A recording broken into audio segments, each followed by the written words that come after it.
अस्सलाम वालेकुम। आप देख रहे हैं आईना और मैं हूं मोहम्मद ताहिर। एबटाबाद में frontier centre forces regimental training centre में ये बरतानवी फौजी मकूला नुमाया नज़र आता है कि पसीना खून बचाता है, खून ज़िंदगी बचाता है, मगर दिमाग दोनों को बचाता है। अगर दिमाग ज़रा भी इस्तेमाल कर लिया जाता तो अफ़गानिस्तान में पसीना और खून इस तरह न बह रहा होता। जहाँ पर पाकिस्तान और भारत के दरमियान एक प्रॉक्सी वॉर शुरू हो चुकी है। 4 पाकिस्तानी मजदूर 3 मार्च को एक ज़ेर तामीर सड़क पर काम के लिए कंधार के ज़िला पंजवाई जा रहे थे कि रास्ते में 2 दहशतगर्दों ने उन पर फायरिंग कर दी और वो मौके पर ही अपनी जानें हार बैठे। इससे ज़रा पहले 26 फरवरी को काबुल के 2 रिहायशी इलाकों पाक रेजिडेंसी और नूर गेस्ट हाउस पर होने वाले हमलों में 16 अफराद हलाक हुए थे। इनमें 6 भारतीय थे, जिनमें से कुछ का ताल्लुक भारतीय खुफिया एजेंसी रॉ से था। हमले में अहम तरीन भारतीयों की हलाकत के फ़ौरन बाद इंडिया ने हस्बे आदत इसमें लश्कर तैयबा को मुलव्विस करार दिया, जिसका अफ़गानिस्तान में सिरे से कोई वजूद ही नहीं। भारतीय ज़रा इब्लाग के बाद हिस्सों ने निहायत शद्दोमत से इसका जिम्मेदार पाकिस्तानी इदारे ISI को भी ठहराया।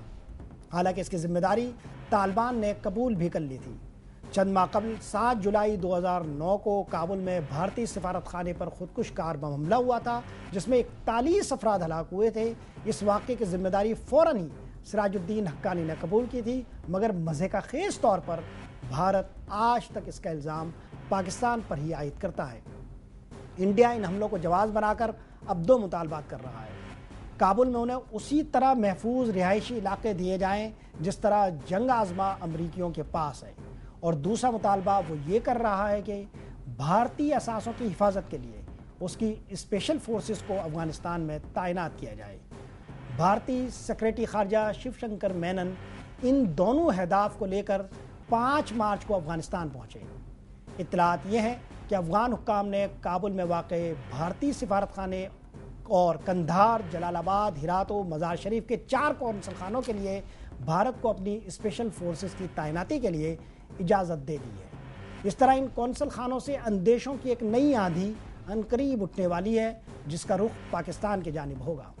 भारत अब तक अफ़गानिस्तान में 1 खरब 25 अरब रुपए की सरमायाकारी कर चुका है। उसके 4000 लोग अफ़गानिस्तान में कारगुजार है। अगरचे भारत ने यह मौक़िफ़ अख्तियार किया है कि वो अपनी फ़ौजें अफ़गानिस्तान नहीं भेजेगा, मगर अमलन उसकी फ़ौजी मौजूदगी बिलवास्ता तौर पर अफ़गानिस्तान में पाई जाती है। भारत की नेशनल डिफेंस एकेडमी अफ़गान फ़ौज को भारत बुलाकर तरबियत देती है। भारतीय फ़ौजी इंस्ट्रक्टर और डॉक्टर्स अफ़गानिस्तान जाते रहते हैं। अफ़गानों को मौसीकी और अंग्रेज़ी ज़बान की तालीम और तरबियत भारतीय दे रहे हैं। कई अहम अफ़गान शहराओं के तामीरी मंसूबे भारत के पास हैं, जिसमें ज़रंग दुलारम की 215 किलोमीटर तवील शाहरा शामिल है। इसकी तस्वीराती अहमियत यह है कि ये रास्ता भारत को बरास्ता अफ़गानिस्तान ईरान से जोड़ता है और काबुल से ईरान के सफरी दौरानियों को बहुत ही कम कर देता है।